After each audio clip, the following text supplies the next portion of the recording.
नमस्कार दोस्तों, स्वागत है आप सभी का हमारे YouTube channel Buddha mind inspire पर। मनोज नाम का एक लड़का एक नगर में रहता था। वह अपने जीवन में बहुत दुखी था।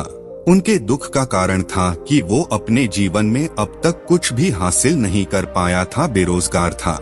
उसके माता पिता उसे बहुत ताने मारते थे कि तुम्हारे सारे दोस्त कुछ ना कुछ कर रहे हैं, लेकिन तुम अभी भी घर बैठे हुए हो। दोस्तों के बीच भी हमेशा उसका मजाक उड़ाया जाता था। वह कहीं जाता भी था तो लोग उससे पूछते थे कि क्या कर रहे हो बेटा। उसे यह बताने में शर्म आती थी कि वो कुछ नहीं कर रहा है। धीरे धीरे उसने रिश्तेदारों और लोगों से मिलना जुलना कम कर दिया। वह ज्यादातर समय घर पर ही रहता था। वह अकेले में भगवान और अपनी किस्मत को कोसता रहता। अब उसे अपना जीवन बोझ सा लगने लगा था।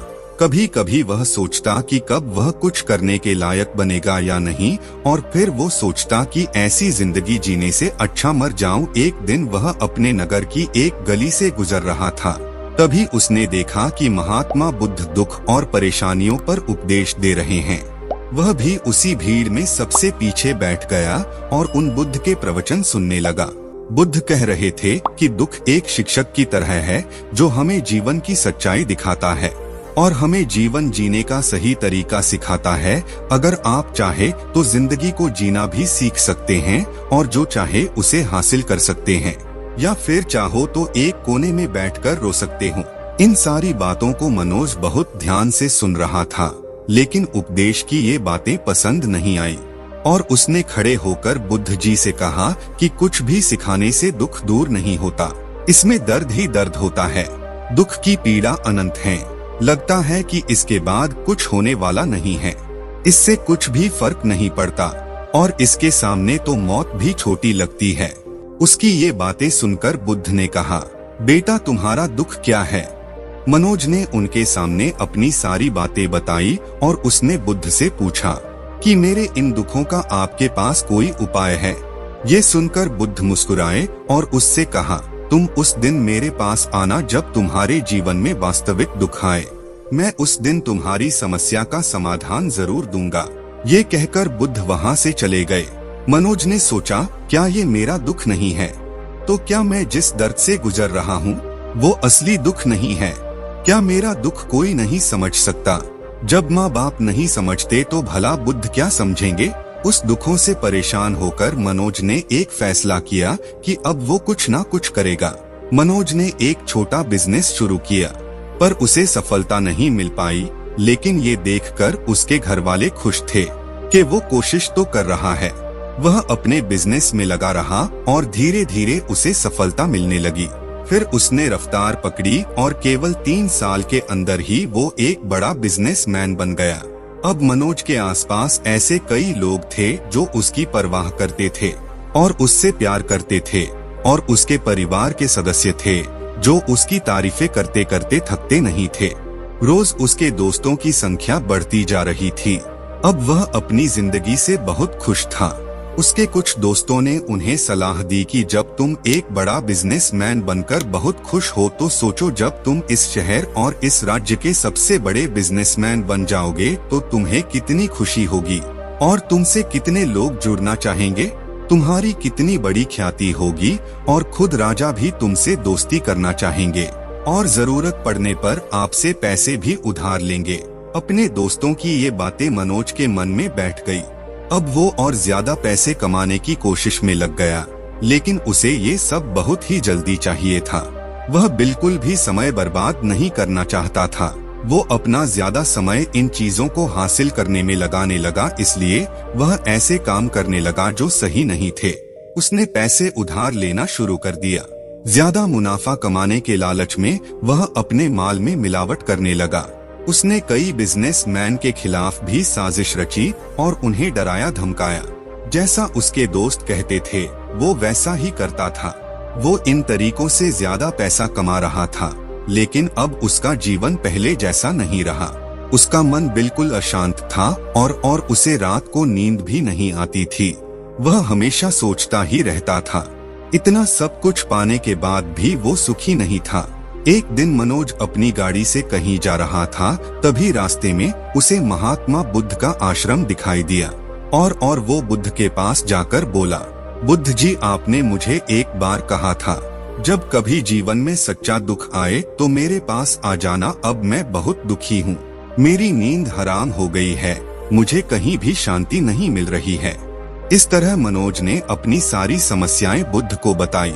बुद्ध ने कहा, जब तुम पहली बार मुझसे मिलने आए थे तब भी तुम किसी दुख में थे, आपने उस दर्द से तुमने क्या सीखा? मनोज ने कहा कि सिर्फ सोचने और चिंता करने से कुछ नहीं होने वाला, अपनी सपने को सच करने के लिए मेहनत भी करनी जरूरी है और सिर्फ मेहनत करने से कुछ नहीं होता, परिणाम भी मिलना चाहिए। जब आपको लगे कि आपका लक्ष्य हासिल नहीं होने वाला, तब रास्ते में चाहे कितनी भी मुश्किलें आ जाएं, मन कितना भी निराश क्यों ना हो, अब कुछ नहीं होने वाला है, तब खुद पर आत्मविश्वास करो। मैं जो भी कर रहा हूँ उसमें जरूर सफल होकर दिखाऊंगा। लोग केवल कामयाब लोगों का ही सम्मान करते हैं, कोई कितना भी अच्छा क्यों ना हो, वह हमेशा लोगों की नजरों में बोझ ही बने रहते हैं। ये सब सुनकर बुद्ध मुस्कुराए और बोले, ये वास्तविक दुख नहीं है। तुम्हारे जीवन में वास्तविक दुख आए तब मेरे पास आना, मैं उसे ठीक कर दूंगा। मनोज ने जाते समय बुद्ध को सोने के सिक्कों से भरा घड़ा भेंट किया। ये देखकर बुद्ध ने कहा कि यह मेरे किसी काम का नहीं है, उस पेड़ के नीचे एक गड्ढा खोदकर गाड़ दो। मनोज ने घड़े को पेड़ के नीचे दबा दिया। जैसा बुद्ध ने बताया उसने वैसा ही किया और वहां से चला गया। कुछ दिनों से उसका कारोबार ठीक चल रहा था, लेकिन व्यापार के गलत तरीके के काम करने पर उसे धीरे धीरे व्यापार में घाटा होने लगा। उसकी सारी दौलत धीरे धीरे खत्म होती जा रही थी और एक दिन ऐसा भी आया जब उसके पास कुछ भी नहीं बचा और उस पर कर्ज का बोझ चढ़ गया। लेकिन वो थोड़ा टेंशन फ्री था क्योंकि उसने अपना सारा कर्ज अपने दोस्तों से लिया था। उसने सोचा था कि उसके दोस्त बुरे वक्त में उसके साथ खड़े रहेंगे, लेकिन ऐसा कुछ भी नहीं हुआ। जैसे ही बुरा वक्त आया, दोस्त पहले उससे कर्ज मांगने लगे। अगर उसने कर्ज नहीं लौटाया तो उन्होंने उसे जान से मारने की धमकी भी देने लगे। उनके सभी शुभचिंतक और प्रियजन उससे दूर हो गए। उसके दोस्त जो उसके साथ मस्ती किया करते थे, अब उन्होंने भी उससे मुंह फेर लिया था। उसका परिवार उसकी गलतियां और कमियां गिनने लगा। उसकी सारी संपत्ति नीलाम हो गई और उसके पास कुछ भी नहीं बचा। जब उसने अपने पिता से मदद मांगी तो पिता ने कहा कि मेरे पास थोड़ी सी संपत्ति है, अगर मैं तुम्हें दे दूंगा तो मैं तुम्हारी माँ को क्या कहूँगा? ये संपत्ति हमारा सहारा है। मनोज के मन में गहरा दुख छा गया। उसके आसपास कोई नहीं था जो उसके दुख को समझ सके। लोगों के इस विश्वासघात के कारण वो अंदर से टूट गया था। वह सोचने लगा कि अब जीने का कोई मतलब नहीं है, अब मौत ही मेरा सहारा है। वो आत्महत्या करने के लिए पहाड़ी पर जा रहा था। तब उसे याद आया कि महात्मा बुद्ध ने उससे कहा था, तब मेरे पास आना जब तुम्हारे जीवन में वास्तविक दुख आए। मनोज बुद्ध के पास गया और अपनी सारी बात सुनाई। आंखों में आंसू लिए उसने कहा, बुद्ध जी, मेरे दुख का निवारण करो। तब बुद्ध ने उससे कहा कि जब जीवन में असली दुख आए तब मेरे पास आना, मैं इसे जरूर ठीक करूंगा। मनोज ने कहा, तो ये क्या है?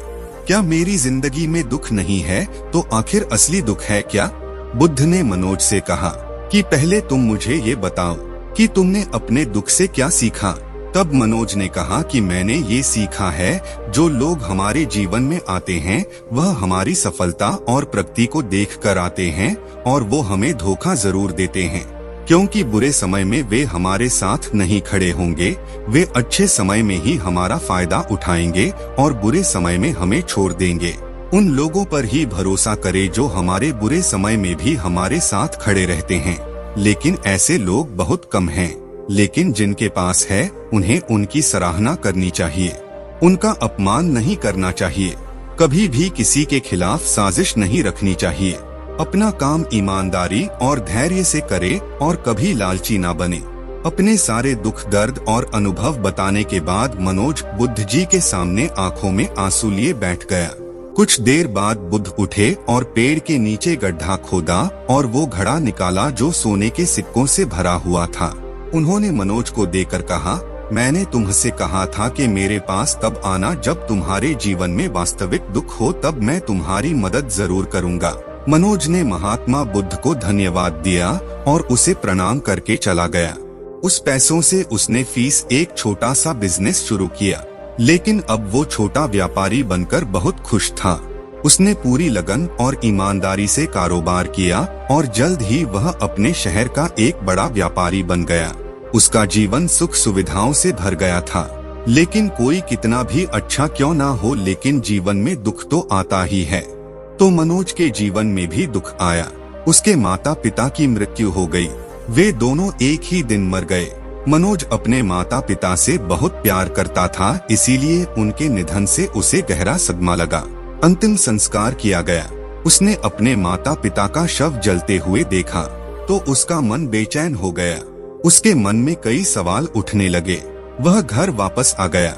उसने अपने माता पिता के घर और संपत्ति को देखा, जिसके लिए उसके पिता हमेशा लड़ते थे। आज वो खाली पड़ा था।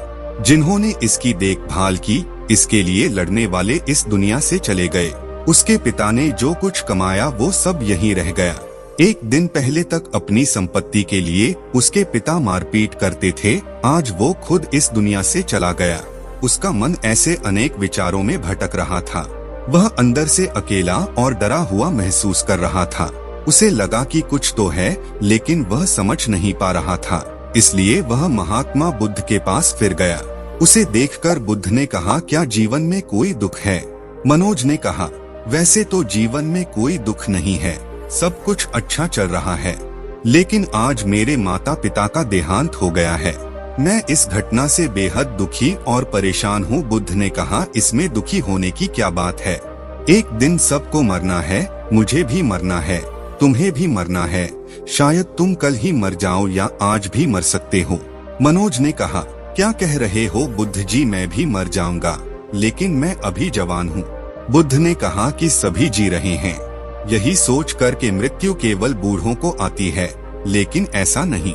जवान भी मर जाते हैं, बच्चे मर जाते हैं। मौत का उम्र से कोई लेना देना नहीं है, ये सभी को प्रभावित करता है। बुद्ध की ये बातें मनोज के मन में बैठ गई और वह चुपचाप चला गया। लेकिन उसका मन अभी भी बेचैन था। वो खाली महसूस कर रहा था। वह सारा दिन अपने बारे में ही सोचता रहता था कि वह कौन है, वह इस दुनिया में क्यों आया है, इस जीवन का लक्ष्य क्या है। ऐसे कई सवाल उसके दिमाग में लगातार उठ रहे थे, लेकिन उसे अपने किसी भी सवाल का जवाब नहीं मिल रहा था और उसका दुख दिन ब दिन बढ़ता ही जा रहा था। इसलिए कुछ दिन बाद वो फिर से बुद्ध के पास पहुंचा और बोला, बुद्ध जी, मैं बहुत दुखी हूँ, क्योंकि मैं यह नहीं जान पा रहा हूँ कि मैं कौन हूँ और मैं इस दुनिया में क्यों आया। यह सुनकर बुद्ध मुस्कुराए और बोले, आज तुम्हारे जीवन में पहली बार सच्चा दुख पैदा हुआ है। यह वास्तव में दुख कहलाने लायक है। हम नहीं जानते कि हम कौन हैं, हम क्यों आए। मनोज ने बुद्ध से कहा कि उसकी दुर्दशा को दूर करें। बुद्ध ने कहा कि हम सभी इंसान जीवन भर संग्रह करते रहते हैं। मनोज ने कहा, कोई भी इंसान अपने साथ कुछ भी नहीं ले जा सकता, वह सिर्फ अकेला ही जाता है। मेरे माता पिता भी अपने साथ कुछ भी नहीं लेकर गए। धन, संपत्ति, वैभव सब कुछ यहीं पर छोड़कर चले गए। बुद्ध ने कहा, अब मेरी बात ध्यान से सुनो। इस संसार में हमें जो संग्रह करना चाहिए वह हम नहीं करते, बल्कि चीजें हमारे सामने होती हैं, लेकिन हम उन्हें देखने की कोशिश नहीं करते। हमें इस दुनिया में जो कुछ भी इकट्ठा करना वह हम खुद हैं। हमें खुद को जुटाना होगा ताकि जब हम मरे तो हम एकजुट हो सके, खुद को पहचानने में सक्षम होने के लिए। हमें प्यार, नफरत, गुस्सा, क्रूरता, प्रतिष्ठा, सम्मान, पहचान, धर्म, जाति, सैकड़ों ऐसी चीजों और इच्छाओं में हम बांटे हुए हैं और टुकड़ों में जीवन जी रहे हैं। इस बंटवारे के कारण हमारी चेतना कभी भी एक नहीं हो सकती। हमारी चेतना और शक्ति बिखरी हुई है, इसलिए हमारे पास इतना समय नहीं है, इतनी ऊर्जा नहीं कि हम मुड़ सके और अपने भीतर देख सकते हैं। वास्तव में धन, सम्मान और सुविधाओं के अभाव को लोग दुख समझते हैं और जीवन भर के लिए इसे दुख कहकर रोते रहते हैं और समाधान खोजने का प्रयास करते रहते हैं। उन्हें अपना समाधान कभी नहीं मिल पाएगा, क्योंकि जिसे लोग दुख कहते हैं वह वास्तविक दुख नहीं है। ये सिर्फ एक आदमी की इच्छा है, उसकी इच्छा कभी पूरी नहीं हो सकती। इसीलिए व्यक्ति को कभी उनके सवालों का जवाब नहीं मिलता। इसलिए इन सबसे परे यदि आप अपने दुखों का परम समाधान चाहते हैं तो सबसे पहले खुद को समझना होगा। इस दुनिया से अपनी ऊर्जा वापस ले लो और इकट्ठा करो, अपने आप पर ध्यान केंद्रित करो और ध्यान दो अपनी मृत्यु से पहले अपने आप को जानने की कोशिश करो। बिखरो मत। मनोज ने कहा, बुद्ध जी, क्या हम इस संसार को छोड़ दें? हमारी सभी इच्छाओं को मार देना चाहिए। किसी से प्रेम नहीं करना चाहिए, बच्चे नहीं करने चाहिए, सम्मान की आशा छोड़ देनी चाहिए। बुद्ध ने कहा कि भावनाओं और इच्छाओं से ऐसे बिखरे हुए मनुष्य में से बाहर निकल आ, जैसे कोई पत्थर पहाड़ से अलग होकर गिरे तो जिस पर पर्वत का कोई कंट्रोल नहीं होता सिवाय देखने या परेशान होना और कुछ खोना। ठीक वैसे ही बिखरे हुए मनुष्य की इच्छाएं बेकाबू और दर्दनाक है।